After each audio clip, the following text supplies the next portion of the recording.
Stand by. Yes. Weather effect over production of grapes. हवामानाचा जो आहे द्राक्ष उत्पादनावर होणारा परिणाम याच्यावर आपण आता प्रेझेंटेशन पाहणार आहोत. Today we want to go deep into the weather effect of grapes because we are facing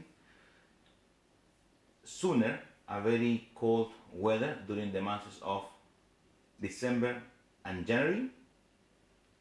आपण आता जे आहे हवामानाचा जो होणारा परिणाम आहे द्राक्षावर तो आपण पाहणार आहोत. त्याच्यात आपल्याला पुढे डिसेंबर आणि जानेवारीला आपल्याला भरपूर थंडी वाढणार आहे, त्याचा काय परिणाम होणार आहे ते आपण पाहत आहोत. And we want to understand how we should manage while we are doing that cold weather. आपण आता हे जाणून घेऊया की आपण कशा प्रकारे हे मॅनेज करू शकतो. जो येणारी थंडी आहे ती आपल्याला द्राक्ष उत्पादनासाठी काय घातक ठरणार आहे आणि ती मॅनेज कशी करायची हे आपण पाहणार आहोत. In the slide number 4, आपण आता स्लाइड नंबर 4 जे आहे we see here on a map of the world. आपण हा जगाचा मॅप पाहतो आहे, म्हणजे नकाशा पाहतो आहे. And in between the green lines, आणि जी हिरवी लाईन तिथे दाखवली आहे त्याच्या दोन्ही लाईनच्या मध्ये आपण आता पाहणार आहोत. that we saw in the north hemisphere of the map and the south hemisphere of the map. आपण आता लाईनच्या नॉर्थ म्हणजे तुमच्या दक्षिण उत्तरेकडे आणि साऊथ म्हणजे तुमचं दक्षिणेकडे जे आहे त्या पद्धतीने पाहणार आहोत. They do represent the traditional semi-grape production areas. ते जे आहे किंवा ट्रॅडिशनल म्हणजे पूर्वीपासून जो आहे तिथे प्रोडक्शन एरिया द्राक्षाचा आहे. However, semi-grapes in the last season, the last years, it's been expanded to production areas that before they were unthinkable, but today are a reality. Today, production area, it's been developed into an areas that in the past was unthinkable, but today that is possible. आता जो जिथे काही द्राक्ष area develop होतोय जगामध्ये की पूर्वी आपण विचार केला होता की तिथे होणारच नाहीये, पण तो आता पॉसिबल झालेला आहे.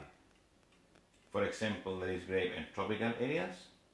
द्राक्ष हे उदाहरणार्थ ट्रॉपिकल एरिया जिथे म्हणजे उष्ण कटिबंधाचा प्रदेश आहे तिथे, like in Brazil, like in Ecuador, जसं Brazil, Ecuador, and of course India, which is actually a huge area planted. आणि भारत की इथे आपल्याकडे भरपूर द्राक्षाची लागवड वाढत आहे. Slide number 5. Slide number 5. The important here is the 2019 global temperatures. This is the January to July land and ocean temperature. इथं जे इम्पॉर्टन्स काय पाहतोय आपण किंवा जुलै जानेवारी टू जुलै 2019 जे टेम्परेचर आहे किंवा समुद्राचं टेम्परेचर कशा प्रकारे वाढतंय ते आपण आता इथं पाहणार आहोत. If we see in the map and we identify India, we can see that temperatures are much warmer from the statistic average temperature.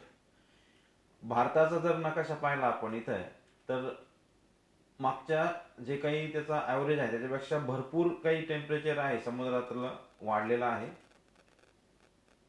And this obviously have an impact on the production.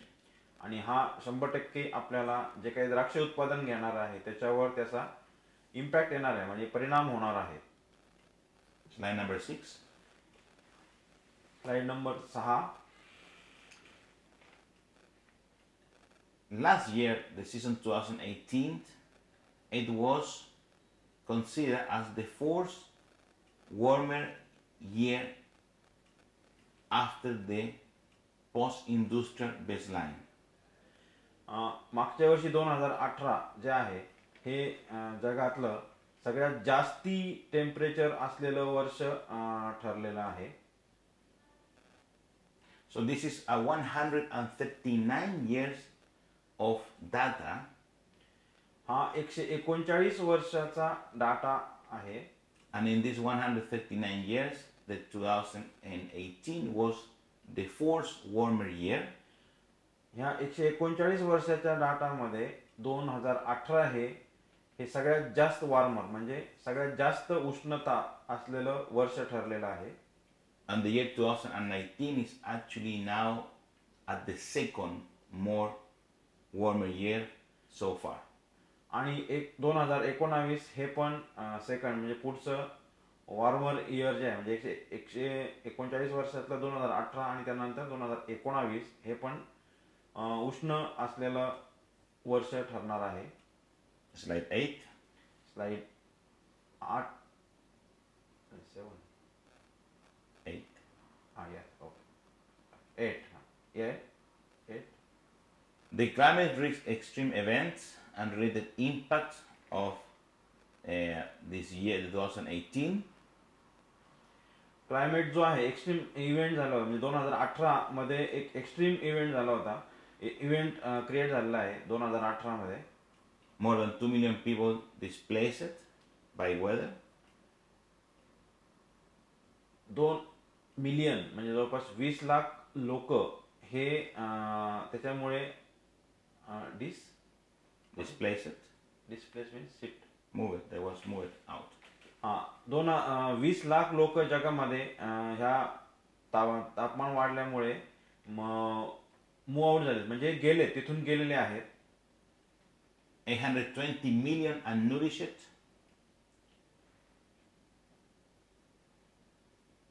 821 million म्हणजे 8,21,00,000 लोक जे आहे हे under nourish झालेले आहेत.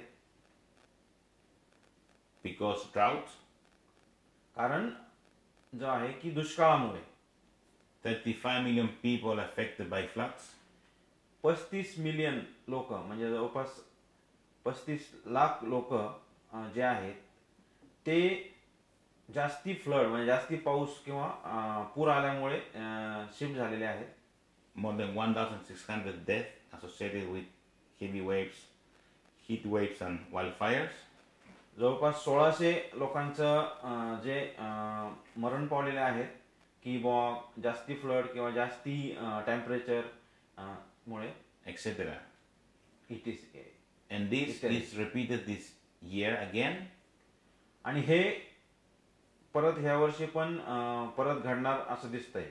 I've been reading an article 2 days ago in the newspaper in India that say that during the last monsoon 1,600 people died product of the extreme weather events suffered in India. मी मागच्या 2 दिवसापूर्वी एक भारताबद्दलचं article वाचलं आणि जवळपास 1600 लोक हे अति flood म्हणजे जास्ती पुरामुळे का जास्ती पावसामुळे मरण पावलेले आहे. Slide 9. Slide 9 number.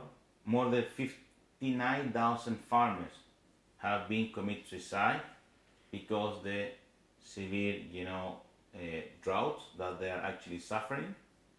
जवळपास 59,000 शेतकरी यांनी सुसाईड म्हणजे आत्महत्या केलेली आहे किंवा त्यांना प्रोडक्शन झालेलं नाहीये किंवा जे काही वेगवेगळ्या कारणामुळे त्यांचं शेतीमध्ये उत्पादन आलेलं नाहीये आणि ते कर्जबाजारी झाले आहेत. We need to understand that phenomena like a monsoon is being changed. आपण ह्या सगळ्या गोष्टीचा अभ्यास करून त्यातून हे लक्षात येत आहे की आपला जो मान्सून आहे म्हणजे जो काही येणारा सीझन आहे किंवा मान्सून बदलत आहे त्याचा सिनेरिओ बदलत आहे. Monsoon was defined in the past for an amount of rainfall, let's say 1,100, 1,200, but they were distributed in a wide span of time, so there was useful rains. जर आपण मागचा मान्सूनचा अभ्यास केला असता असं लक्षात येत आहे की 1000 mm जो पाऊस पडतोय हा टप्प्याटप्प्याने पडत होता आणि तो वेगवेगळ्या महिन्यात पडत होता. त्यामुळे त्याचा वापर किंवा त्याचा फायदा शेतकऱ्यांना किंवा आपल्या जमिनीला होत होता. The current dynamic is being changed completely, and today we have massive rains which are unpredictable, which produce damage, flood cities completely, like we can mention in Sangli a few months ago, killing people, destroying crops, and not being useful for agriculture. आणि आत्ताचा जर scenario आपण पाहिला तर 1000 mm पाऊस पडतोय, पण तो फार कमी वेळात. म्हणजे याचं उदाहरण जर पाहिलं आपण, सांगलीचं जर उदाहरण घेतलं तर तिथे एक 3 ते 4 दिवसात एवढा पाऊस पडला की एवढा फ्लड झाला. तिथं सिटी पाण्याखाली गेल्या, म्हणजे शहर गावं पाण्याखाली गेले, सगळे शेत्या पाण्याखाली गेल्या. आणि याच्यामुळे काय झालंय की सगळं डिस्ट्रॉय झाले, शेती डिस्ट्रॉय झाली. आणि हा जो पडणारा पाऊस आहे, हा 1000 mm पडलाय पाऊस, पण तो पडणारा पाऊस शेतीसाठी उपयोगी नाहीये, तर नुकसानीसाठी तो ठरलेला आहे. We need to understand that because we need to realize that the climate change is a reality, is happening, and is affecting us. आपण ह्या गोष्टीतून असा बोध घेतला पाहिजे की क्लायमेट चेंज जो झालेला आहे हे आता रिअल झालेलं आहे, किंवा हे 100% आपल्याला अफेक्ट करणार आहे, आणि हे आपण आता समजून घेतलं पाहिजे. If we don't adapt our practices, our strategy, our management, we're gonna face losses.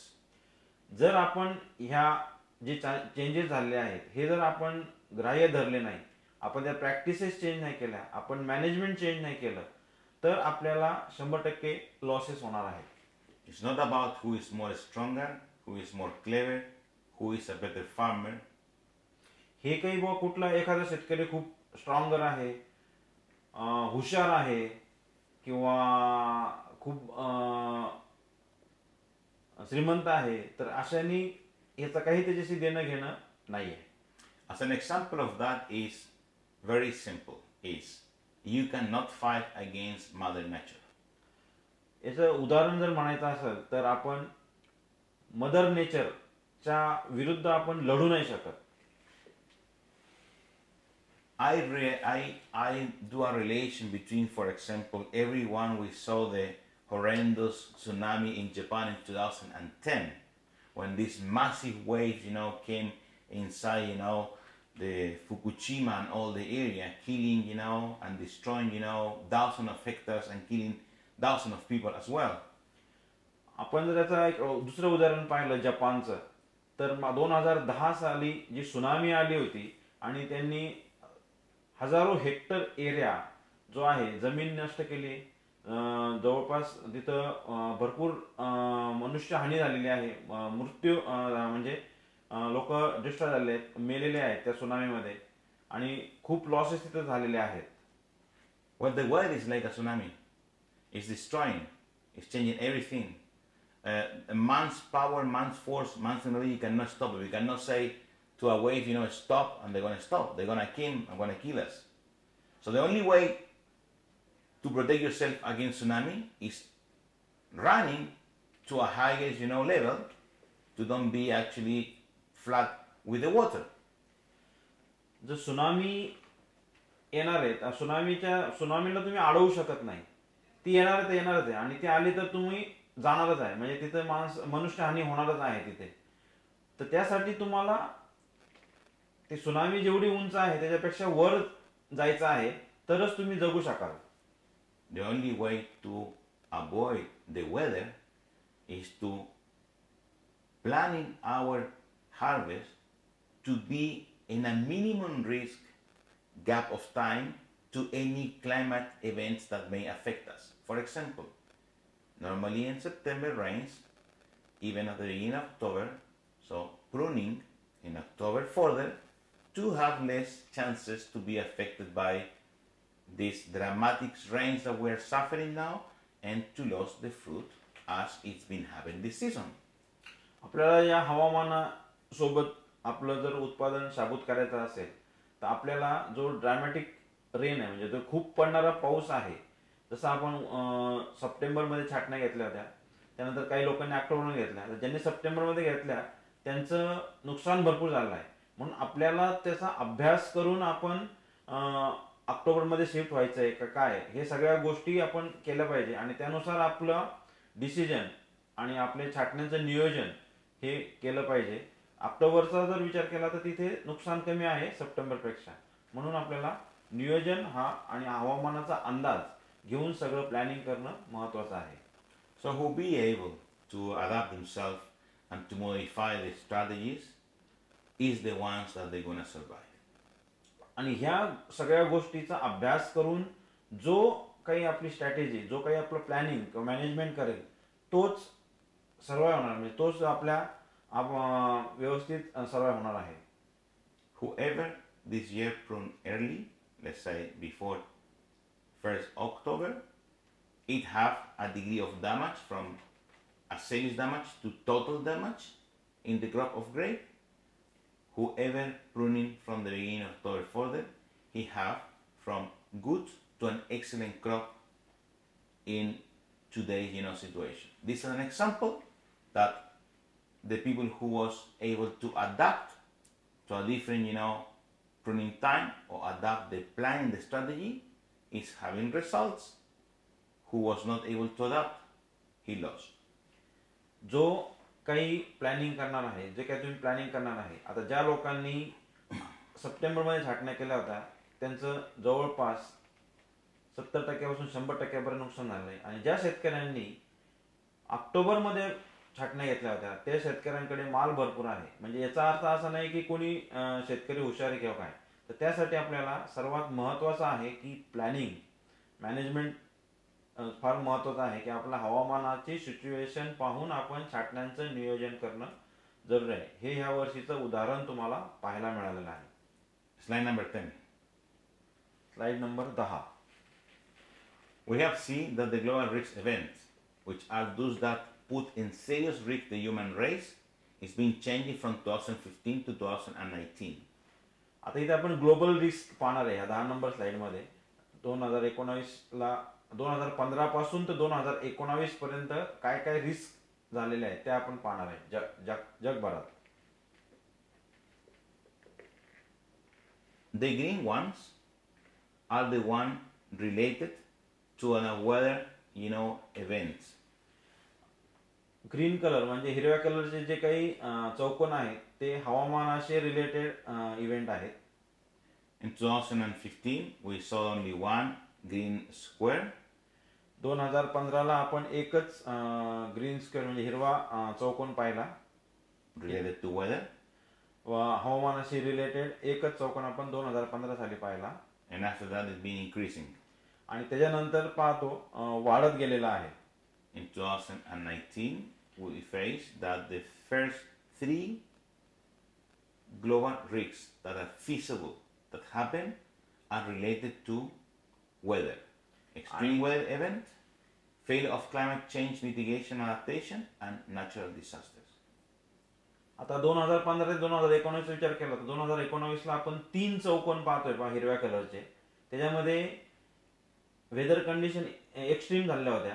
त्यानंतर क्लायमेट चेंजमुळे जे आहे ते फेल्युअर झालेलं होतं. आणि नॅचरल डिझास्टर म्हणजे नॅचरल म्हणजे नैसर्गिक ज्या आपत्ती ज्या आलेल्या आहेत म्हणजे ह्या 3 वेळा ह्या गोष्टी झालेल्या आहेत.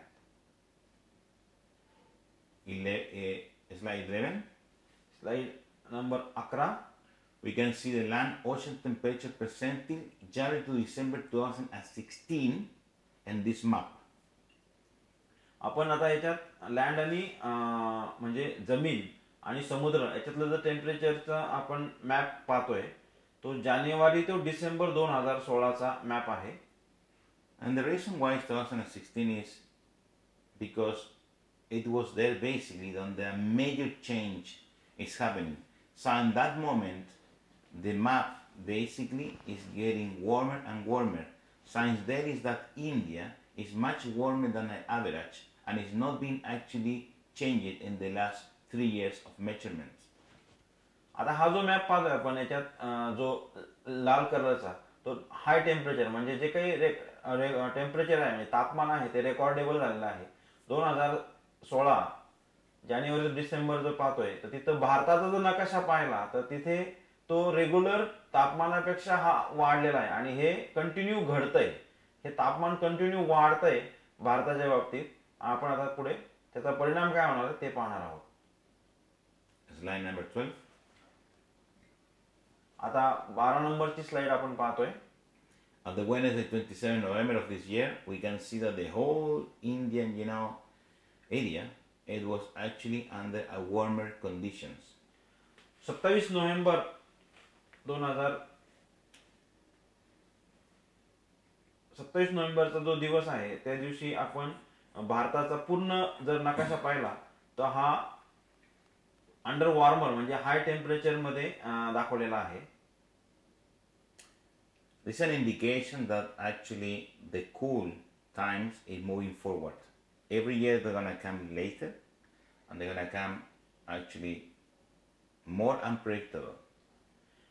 याचा जर बोध घ्यायचा म्हटला तर आपल्याला हा घ्यावा लागेल की 27 नोव्हेंबरच्या दिवशी सुद्धा जर एवढा सगळा भारत हाय टेम्परेचर मध्ये आहे तर म्हणजे थंडी पुढे सरकणार आहे आणि ते आपल्याला दरवर्षी घडायला लागलेलं आहे. So the years are gonna be more warmer, but the times are gonna be cool. It's gonna be much more cooler. हे आता जरी वाटतंय आपल्याला की खूप तापमान आहे, पण पुढे जो येणारा टाइम आहे तो जास्ती थंडीचा काळ येणार आहे. Slide 13. Slide 13 13 number slide. We have here the average high and low temperature in December. इथे आपण आता ॲव्हरेज म्हणजे डिसेंबरचं जे दिवसाचं तापमान हाय आणि लो टेम्परेचर म्हणजे कमी तापमान आणि जास्त तापमानाचा ॲव्हरेज पाहत आहोत. We have two lines, one red and one blue. दोन लाईन आहेत तिथं, एक लाल कलरची लाईन आहे आणि एक ब्ल्यू कलरची लाईन आहे. The red line on top is the daily average high, and the bottom, the blue one, is the daily average low temperature. जी लाल लाईन आहे रेषा आहे ती डेली ॲव्हरेज म्हणजे रोजचा जो ॲव्हरेज आहे तापमानाचा हाय तापमानाचा ॲव्हरेज आहे आणि जी निळी कलरची रेषा आहे ते कमी तापमानाचा ॲव्हरेज आहे. And we have two bands. One band is actually dark pink, and the external is light pink, and in the blue is a dark blue and external light blue. आता याच्यात पहा त्या रेषेच्या आजूबाजूला दोन बँड दाखवले म्हणजे दोन प्रकारचे कलरचे लेयर आहेत. एक गर्द लाल आहे आणि एक थोडासा पिंगट म्हणजे फिक्कट लाल आहे. हे तुम्ही जे आहे जास्त तापमानाच्या रेषेत इथे दिसतंय आणि कमी तापमानाच्या रेषेच्या इथं पहा एक गर्द निळसर आहे आणि एक फिक्कट निळसर बँड तिथं दिसत आहे. These represent the percentile bands between 25 to 75 and 10 to 90 percentile. हे याच्यावरून लक्षात येत आहे की हे बँड जे आहे हे काय करतायत की 25 ते 75 आणि 10 ते 90% बँड मध्ये दिसत आहेत. If you're talking that something, for example, is 90 percentile, means that is only 10% of the bands superate the prediction. ह्याचं जर आपण सेपरेशन पाहिलं तर 90% जर ते बँड मध्ये no I am not getting. If some